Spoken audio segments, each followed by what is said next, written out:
You're a builder. You're a creator. You're a problem solver. You're phenomenal at what you do. You can fix that leaky pipe. You can design that stunning website. You can even craft that perfect piece of furniture or provide that invaluable advice. You're just brilliant. But then the conversation shifts to sales, and that word alone makes you cringe. Do you feel a knot in your stomach when you think about sales? Do you picture pushy tactics and manipulative pitches or feeling like you're just bothering people? Hey, maybe like most people, you just avoid it altogether, hoping your great work and your sheer talent will just speak for itself. But that discomfort, that fear of being salesy, it's silently costing you clients, it's silently costing you revenue, and it's silently costing you the very growth and freedom that you're working so incredibly hard for. It's keeping your business smaller than it deserves to be. But what if sales wasn't about being pushy, but about being genuinely helpful? What if we could rephrase it and it was about serving, not selling? What if it was about guiding and not manipulating? Well, today on the show, we're going to redefine sales from the gritty entrepreneur for you and give you the concrete steps to embrace it authentically so you can finally unlock the growth that you deserve. So stick with me. That's what I'm covering on today's show.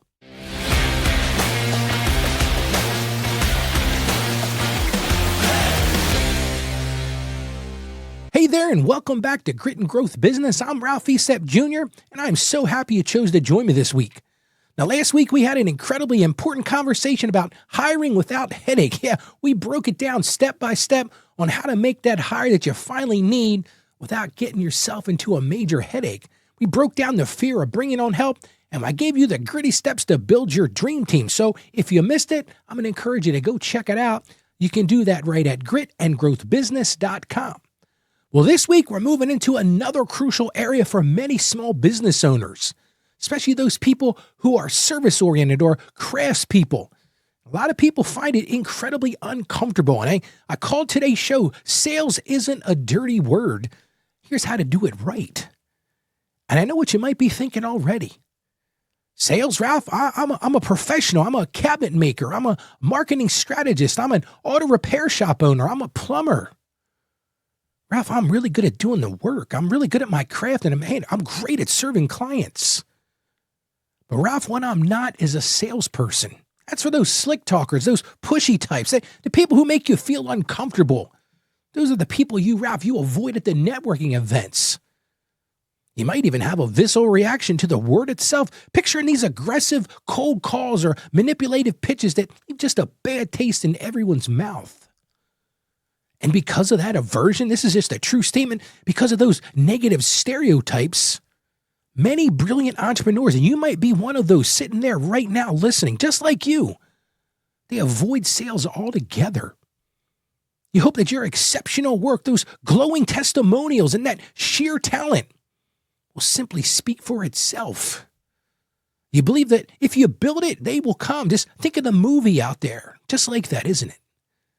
And truth is, sometimes they do. A few referrals will trickle in. A new client finds you by happenstance. But if we're being honest with ourselves, it's not consistent enough. It's not predictable enough.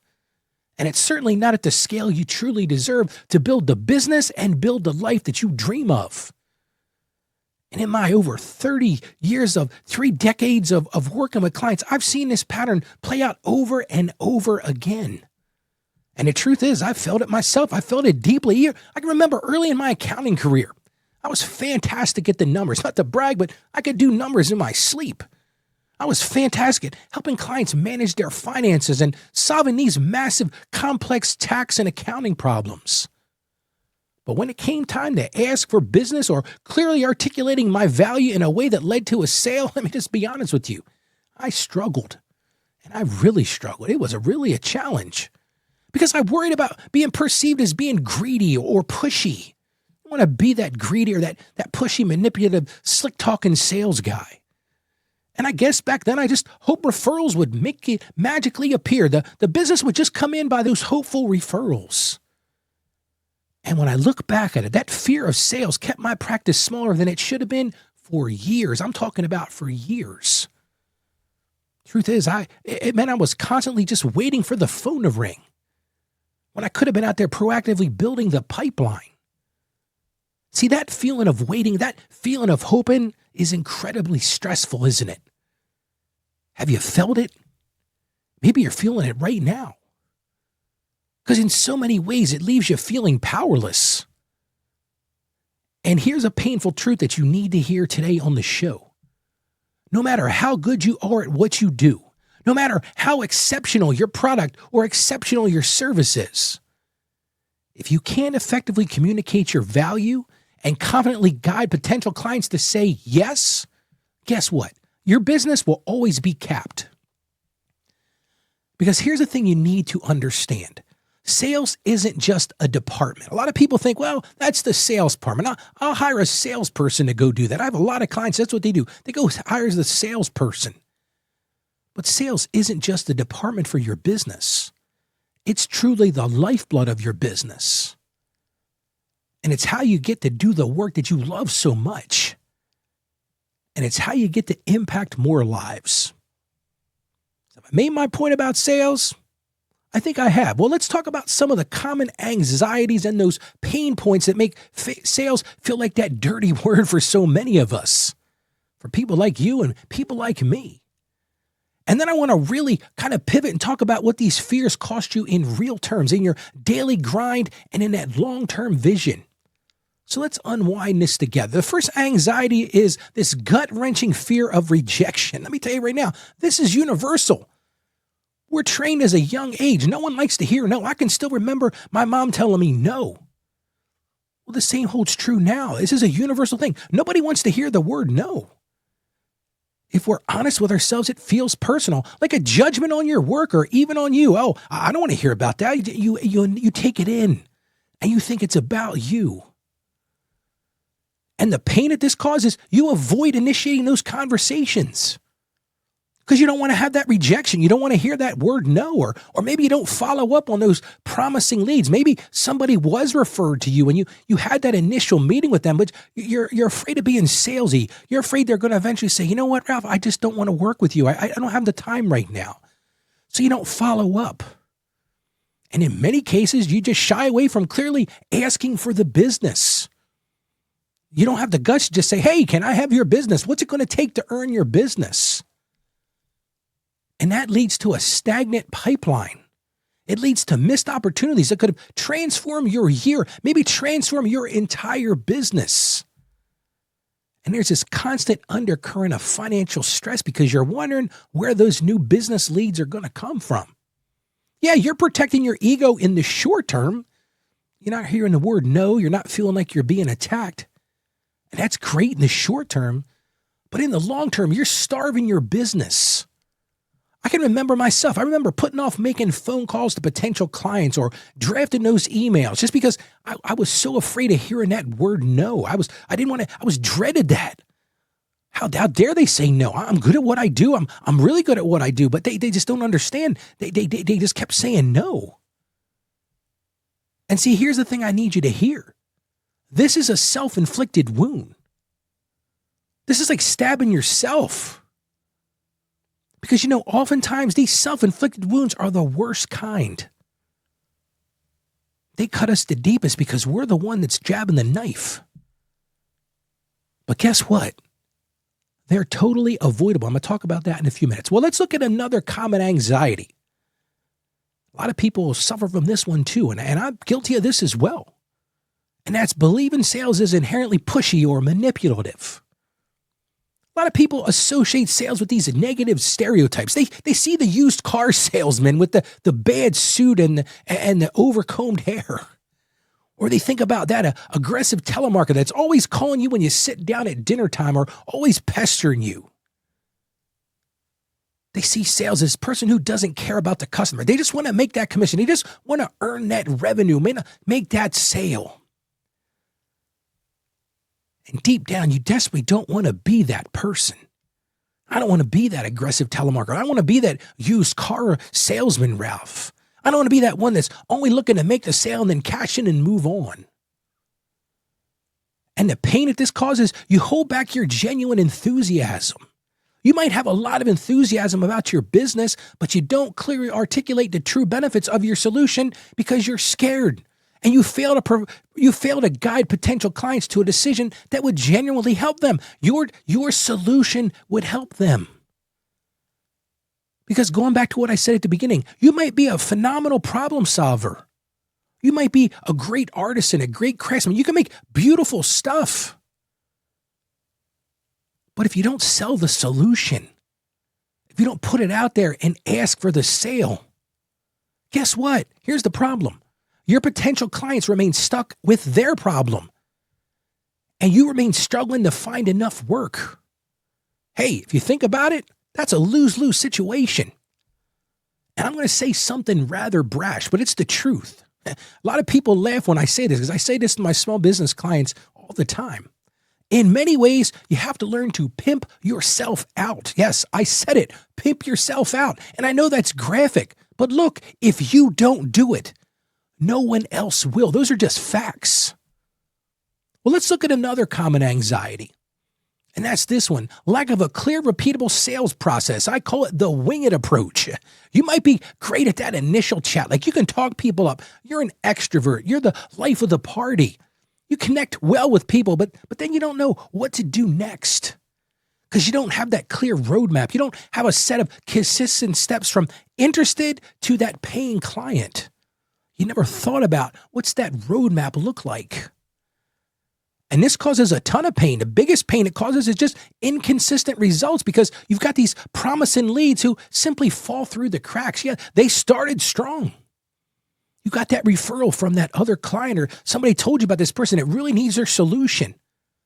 And it started strong. You had that initial meeting maybe. You sent them your proposal. But then you didn't have a system.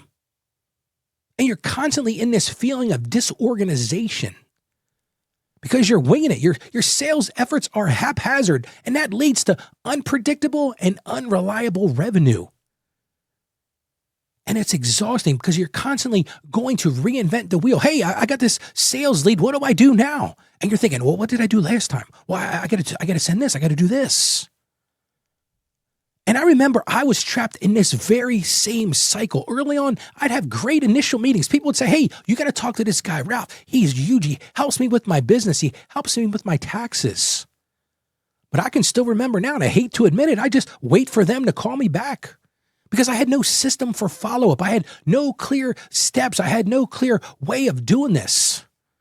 And I look at it now, so many good leads just evaporated into thin air because I was just sitting there by the phone or sitting there by the email waiting for them to get back to me. And see, that's what happens when you don't have a system. That's what happens when you don't have a plan. And listen, this is going to sound rather harsh, but with no plan, you do have a plan. You have a plan to fail. Those are just facts. Well, let's look at another common anxiety about selling. It's one that a lot of people are guilty of, and that's not understanding your client's pain deeply enough. See, this is a subtle but critical mistake. A lot of people don't understand. It's one of the first things I do when I'm coaching new customers or coaching small business people. I ask them, what is the pain that you solve?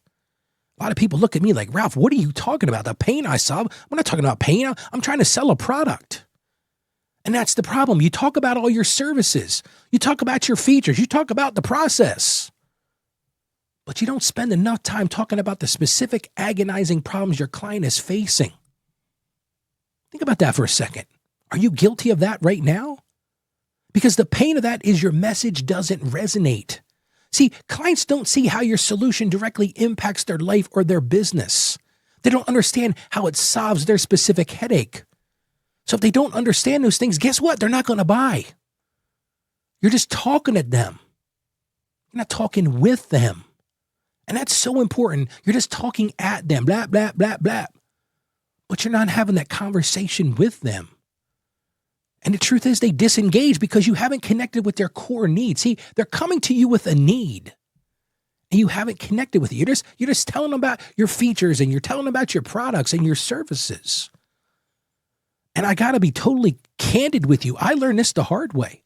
I used to sit there for minutes upon minutes and explain all the intricacies of tax law. I had a hard time getting those words out.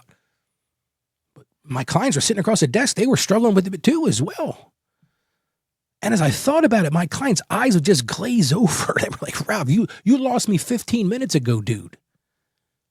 Because I was explaining, hey, and I could tell them all about the intricacies of the tax law. But then all of a sudden I learned this secret. And I'm going to share that with you today. And the secret is this, and it's not complicated. You got to get into their pain. You're thinking, Ralph, what are you talking about? Get into their pain. Explain your solution as it relates to the pain they're feeling. For me, when I started asking this question, I started saying, what's your biggest worry about taxes right now? I would ask them, what's keeping you up at night about your finances? And when I did that, guess what? The conversation changed entirely. Because then I just sat back and they told me what they needed. They told me their pain. They started telling me all about their pain. And here's the most beautiful part of that. As they told me about their pain, my solutions became obvious to them. Because guess what? When we took their pain and applied it to my solutions, it was a solution. It was the resolution. It's funny. They came to the point where they were asking me for the sale. Because guess what? They needed my solution. Pain, solution. Talk about turning things around. And finally, this is what I call the most sinister anxiety thing of them all. And so many small business people are guilty of this. And I was guilty of this when I first started. Undervaluing your own worth and your solution. See, this is a big one, and it's deeply personal. Because a lot of people have this uncomfortable feeling about asking for money. Or maybe they just discount their services because they lack confidence in your pricing. I talked about that a lot in episode 4, so if you missed, I'm going to encourage you to go check that out. But so many people discount their services because they feel uncomfortable asking for money because they lack confidence in the solutions. They lack confidence in their pricing. And the pain that this causes, they work harder for less. Listen, and it erodes your profitability and it makes it difficult to sustain your business. Or at the very least, pay yourself a fair wage. Because you're not selling your service. In fact, to be very honest and sort of out of left field, you're selling yourself short. If you don't see your value, no one else is ever going to see it. And if you don't see your value, you're never going to ask people to pay you what you're worth. And that takes a massive toll on your morale, and it takes a massive toll on your financial stability. So now I want to ask you right now, do any of these resonate with you? Do any of these things, any of those things we talked about, that fear of sales, that fear of rejection, that lack of confidence in your pricing, don't want to be pushy, you don't want to be that used car salesman. Do any of these resonate with you? I want you to hear me right now. You're not alone in this. These are very common fears, and they're deeply ingrained in most small business people.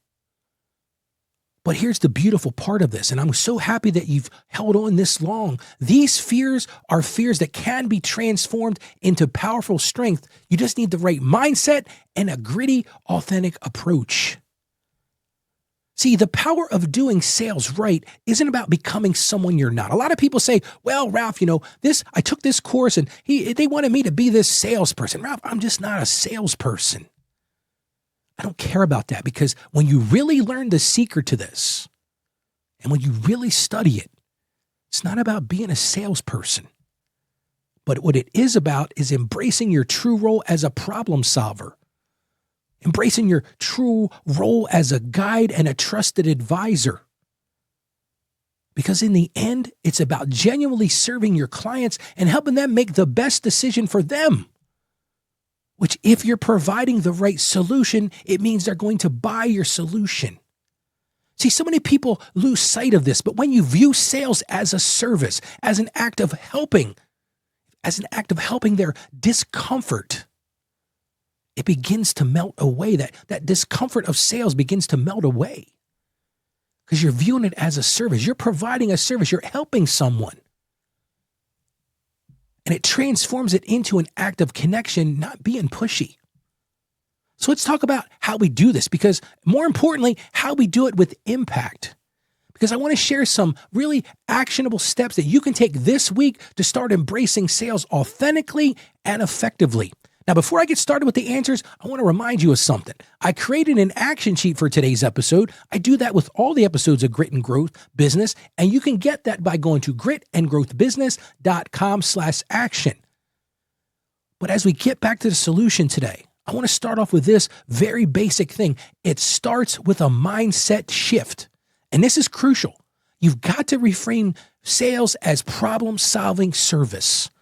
See, if you still have that sales mentality that I'm going to go sell them, I'm going to go make that sale, I'm going to get them to say yes, it's not going to work well for you. But if you can reframe sales as a problem-solving service, and trust me, this is a foundational shift, but it'll change your internal dialogue. Because in your own mind, and I remember going through this metamorphosis myself, instead of thinking, ugh, I got to sell something, I started to think about this. I started to think, I get to help someone solve a real problem. I get to help someone solve a real problem. It even feels better, doesn't it? I certainly felt better for me. And see, then your role isn't to convince or manipulate somebody. See, that's the pushy part of the nonsense sales culture that we all buy into. But that's not your role. It's not your role to convince or manipulate somebody. The true role is to understand a client's pain point. What is it they're feeling? What are the pains that they're going through? When somebody would come in to see me, they had just gotten an IRS notice. Guess what their pain point was? They were scared to death of the IRS. I had to understand what that looked like. I had to share that moment with them. I had to really get into the details of what was bothering them. And then I had to take the next step and diagnose the issue. Okay, what's going on here? Why did they get this notice? What is this notice telling me? What is the impact of them? And then I could just confidently present my solution. And oftentimes it was a simple resolution because it was logical. And it was beneficial. It was the next step that they needed to take. And see, when you reframe sales like that, you're not taking, you're giving immense value. And for me, this was a revolutionary change. See, when I stopped thinking about closing a deal, a lot of people get stuck on that. Well, I'm going to close so many deals this week. I'm going to make this many sales this week. When I stopped thinking about that and started thinking about helping a client solve their biggest financial headache, guess what? My conversations became more natural. It just felt better. I was more empathetic, and surprisingly, guess what? My conversion rates went up dramatically. Because people would say to me, Ralph, I need your solution. What was the secret sauce? I listened to them. I understood what they were going through. I understood their pain. And as I did that, the pressure just lifted and melted away. So it starts with that mindset shift. Well, then we got to move on to the second thing, and that's deeply understand your client's core pain. Before you even start talking about solutions, that's the problem. So many salespeople, those salesy, pushy people, they start yapping about their solutions. But that's not where it's got to start. It's critical that you start understanding their core pain first. Before you even pitch your service or even pitch your product, ask questions. Take a genuine interest in why they're sitting in front of you, why they called you in for that service, why they're looking for your product, and then shut up and listen. See, that's another problem. So many salespeople, they go on and on and on about their process, and we do this and we do that. But they haven't listened to their customer. So stop and listen. I mean, really listen. Ask these questions. Start thinking about what keeps them up at night. See, when I was dealing with people with IRS notices, they were up at night because they were worried about the IRS coming and taking all their stuff, or attaching their wages, or filing a lien against their property, or maybe even charging them criminally and putting them in jail. That's what was keeping them up at night. So ask those same questions. What keeps them up at night? Ask them, what are their biggest frustrations related to the problem that you solve? See, in my case, most of my clients are trying to do this on their own. They had prepared their own taxes, or maybe they use one of those online services. And they were just frustrated with this. Many of them would say to me, Ralph, I didn't know what I was doing, but I didn't want to spend the money to come see somebody to do it myself. So I just did it myself. And that was a frustration point. So I had to understand that. And I had to think about, okay, well, how am I going to solve that problem? Ask your customers that same question. Ask them this question. What are they really hoping to achieve? See, when somebody was sitting in front of me, guess what? They wanted to achieve that IRS notice going away. They wanted to get that letter from the IRS that says, no adjustment. Don't worry about it, Mr. Jones. Everything is going to be okay. You can ask the same things with you. It depends on what you're selling. Ask them or try to understand what they're really hoping to achieve. And if you really want to connect with them, go deeper. Ask and think about what's the impact of this problem on their business or on their life. Frame that. Talk about the pain. Like, for example, I'm getting back to the same example I'm talking about. The pain for this was people couldn't sleep. People were worried to death. They were scared to death of the IRS, that big bad IRS. Well, maybe you've got similar situations with the solutions that you sell, but understand what the impact is on them, because then you can use that to build that relationship, build that rapport. See, because the more that you understand their specific pain, and I'm talking about the pain points they're feeling, the more that you understand that, the more clearly and powerfully that you can articulate how your solution is that direct bridge to their desired income, because that's at the end of the game. Here's the deal. You want to build a bridge. On the one hand, you've got these pain points. On the other side, you've got these solutions. Well, the goal is to build that bridge between the two. That's the key. But you've got to understand their pain and articulate your solution of how to get that bridge built. So you got to understand this absolute fact. And this is where most people lose out on sales. People buy solutions to their problems, not just features. To be honest with you, people could care less about the features. They want a solution to their problem. So many people get hung up on, yeah, but Ralph, we do this and we do this and my competition doesn't do that, Ralph. Who cares? The person standing in front of you, who's sitting in front of you, who's on the phone, who's trying to get your services, is asking for a solution to their problem. Yeah, they might appreciate the features, but what they really want is a solution to the problem. I remember once I had a client who came to me saying they needed better bookkeeping software. That's what they came to say, Ralph, I just need better bookkeeping software. And listen, I could have jumped right in. Okay, well, let me say you this, and I can say you that, and I can do this. But I knew better. And see, after asking a few questions, I realized their pain wasn't the software at all. It wasn't the software. What it really was the stress of constantly missing deadlines and the fear of that IRS audit. They were getting tired of paying penalties and fees because their stuff wasn't organized, and they were worried to death that they were going to get that dreaded IRS audit letter. But again, if I didn't understand that, if I didn't really understand the problem, I could have sold them all kinds of solutions. I talked about the features of this software and the features of this software, and they would have been like, oh, my eyes are glazed over. What are you saying to me? Because what I realized is my solution wasn't just software. It's not what they were looking for. What they were looking for was peace of mind and compliance. So what did I talk to them about? Hey, let me help you on this process. Let me tell you how I can partner with you and keep you out of hot water with the IRS. One of the things I say all the time. What they were looking for was peace of mind and compliance. They didn't care about the software. They wanted the result of the software. And that's what they bought. Moving on to the next thing you absolutely have got to do, you've got to create a roadmap. I've said this on my show many times. If you're trying to get from point A to point B and you don't have a map or you don't have a plan of how to get there, you're never going to find your destination. So I'm going to tell you right now, develop a simple, natural discovery to decision process. That's your roadmap.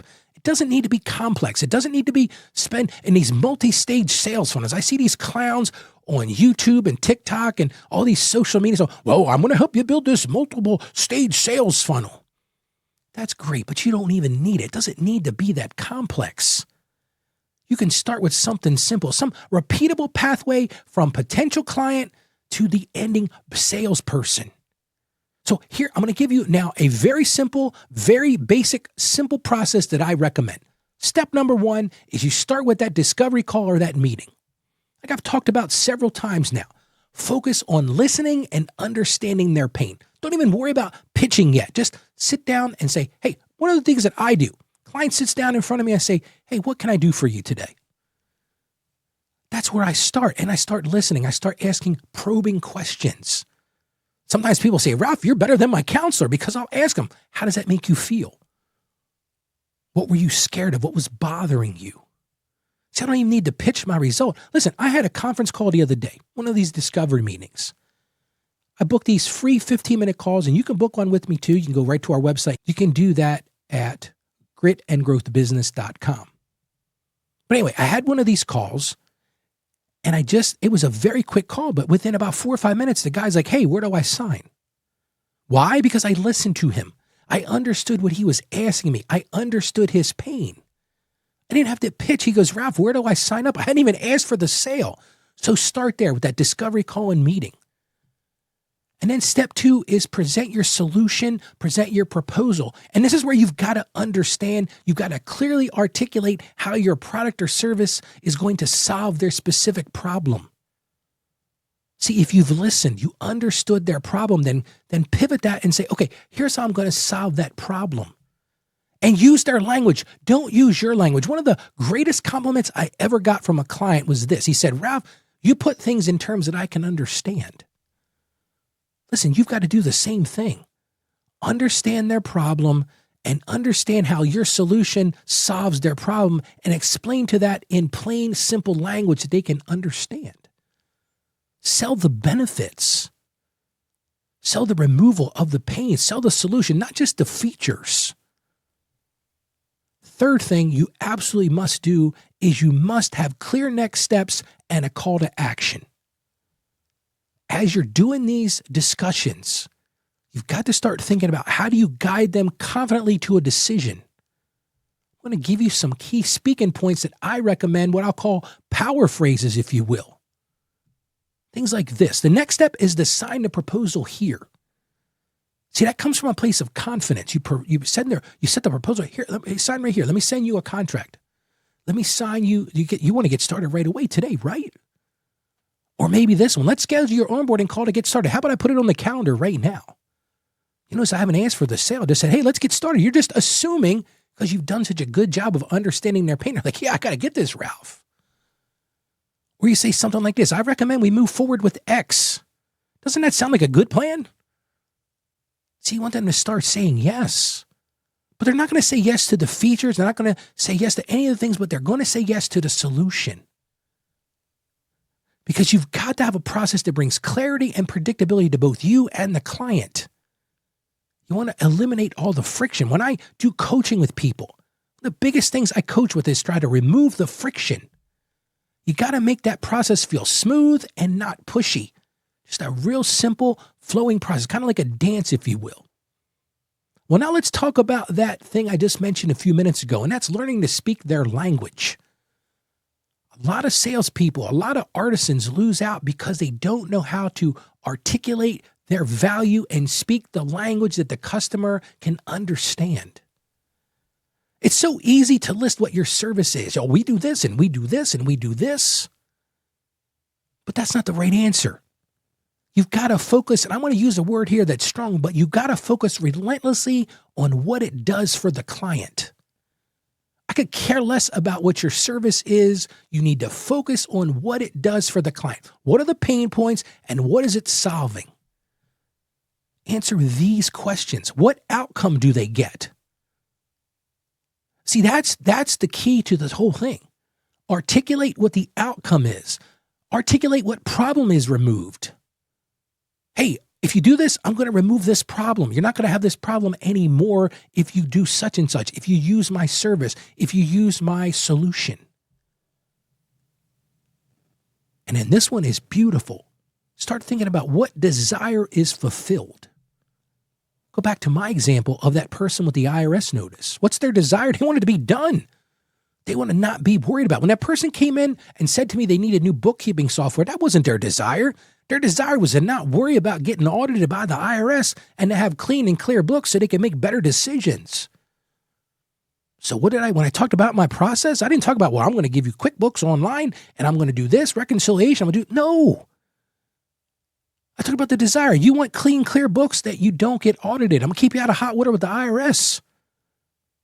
Yes, Ralph, where do I sign? See, consider using language like this. Talk about the features. Like, for example, I use this one. We offer comprehensive bookkeeping services.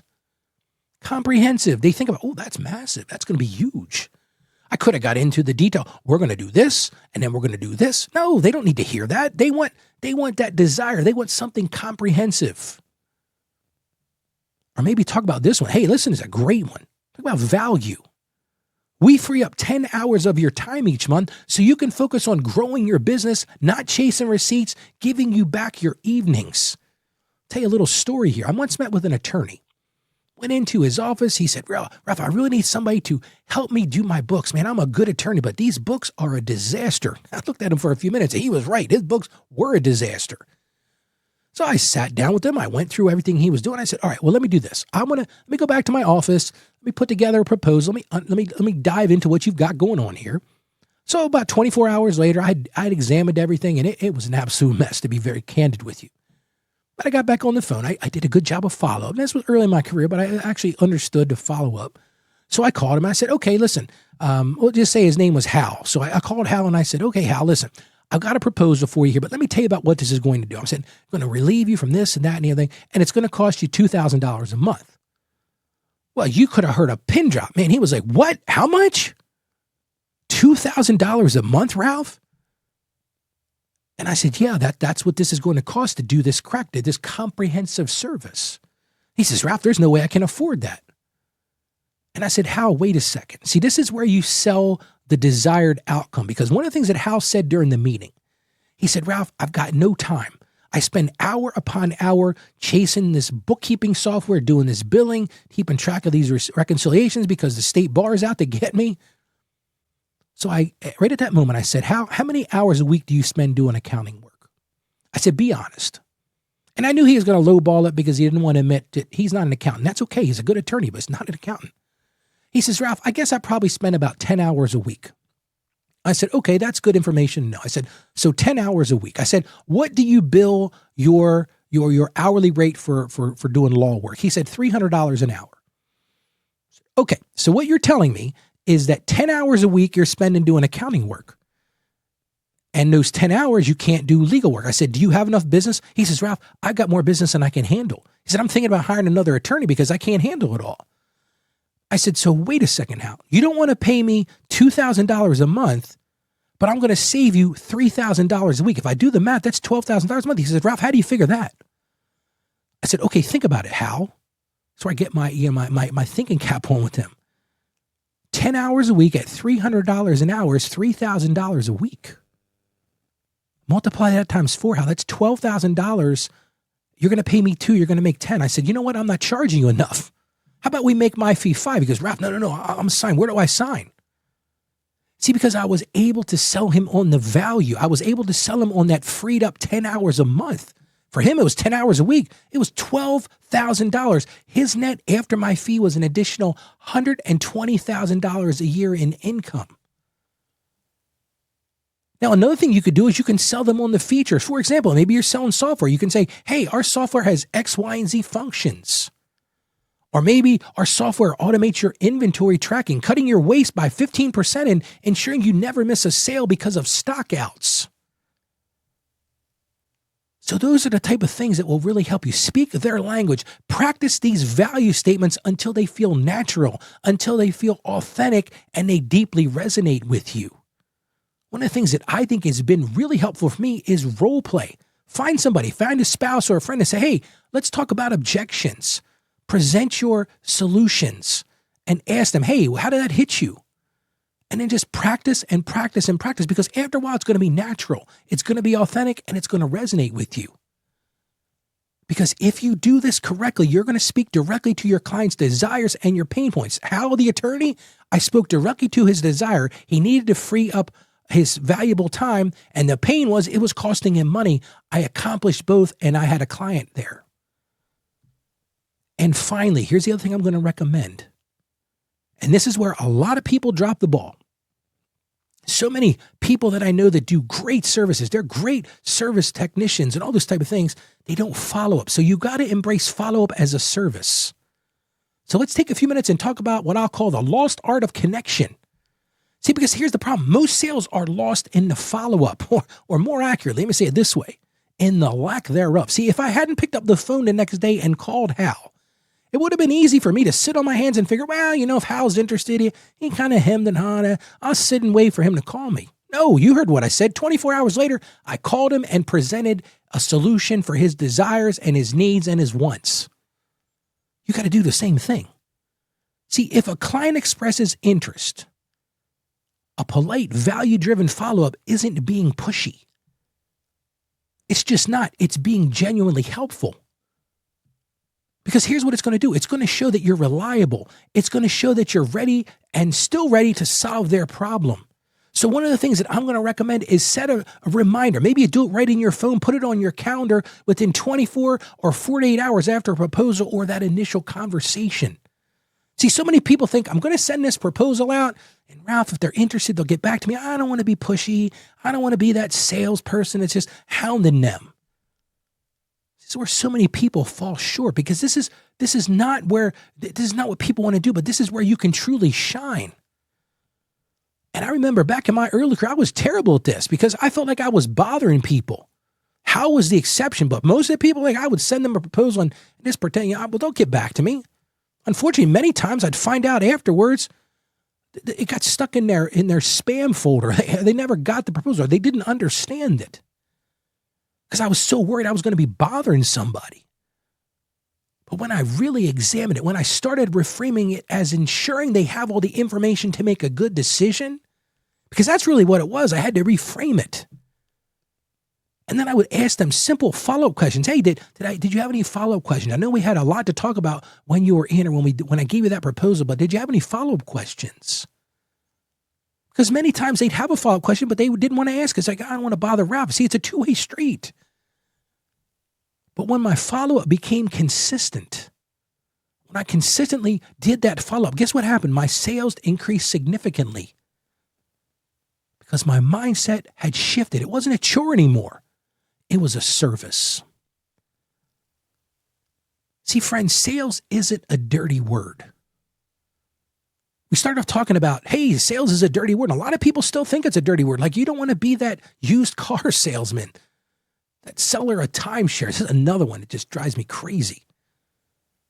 Sales isn't a dirty word. It's not a dark art. When you really think about it, it's a necessary, honorable, and powerful act of service. See, that's the mindset you got to have. Sales is necessary, it's honorable, and it is truly a powerful act of service. Because it's how you connect your unique solutions to the people who desperately need them. Hear me on that. People desperately need your solutions. They desperately need to get out of pain. And by selling, that's how you connect them to that. And when you can embrace sales authentically, when you can view it as guiding and helping, you're not just growing your business. That's going to be part of it, and that's going to be a beautiful part of it. But you're going to be empowering your clients to overcome their challenges, and you're stepping into your full potential as a gritty, impactful entrepreneur. I start at the beginning. You're a great artisan. You're a great sales provider. You're great at doing what you do. You've got the grit to create. But now I want to challenge you to apply that grit to confidently connect and convert. And as I said a few minutes ago, to help you with this critical transformation, I've created a simple action plan sheet for this episode. And guess what it's called? It's called Sales Isn't a Dirty Word. Here's how to do it right. And as I said at the beginning, this is a free downloadable sheet that will guide you through that reframing your sales mindset. I'm going to talk to you about understanding client pain and developing a simple sales process and really practicing your value articulation.